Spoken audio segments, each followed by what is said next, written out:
Imagine a young Pakistani of immigrant parents, born in London city, growing up in an English-speaking society, in the times where we have the fitna, the tribulation, which falls under the category of the tribulation of Dajjal, the great deceiver. This youngster grows up with an insecurity of being Pakistani. This insecurity develops into being insecure about being Muslim. When he goes to the masjid, he sees the teacher sitting with a stick and speaking Punjabi or Urdu, and in very rare cases Mirpuri. And when he goes to his university, he sees the professor with a tweed suit on, speaking in English, refined manners, well spoken.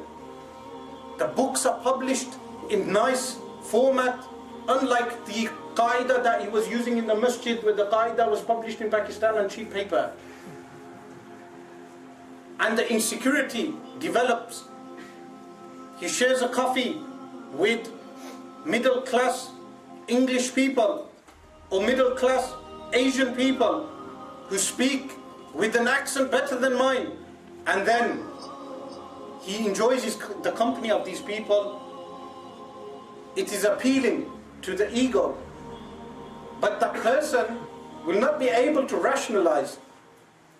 Yet the desire will overwhelm such a person, and the desire will lead him to try rationalizing atheism over Islam. And after a while, he will cut himself away from his family and become an open atheist. To this day, we have many people leaving Islam.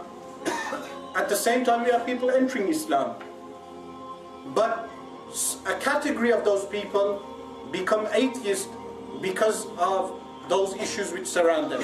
But the arguments behind atheism need to be unraveled in this day and age by a person who has studied scholastic Islam and has studied astrophysics or has studied biology on an advanced level and is able to counter those arguments. This is an obligation of Muslims living in this country, that the Muslims as a whole must develop scholars who are able to study the sciences but have also studied Islam in the traditional fashion.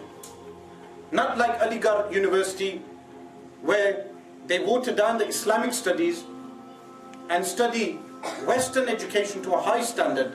No, you have Islamic studies to a high standard, and at the same time you study the arguments of the opponent in order to counter their arguments. This is something which the likes of Imam Sa'duddin al-Taftazani rahimahullah ta'ala did in his work Sharh al-Aqaid. And in every age, if you look at the earlier scholars like Imam Abu Hamid Muhammad bin Muhammad al-Ghazali, a prime example, but many others, in each time and age, they countered the arguments of the atheists.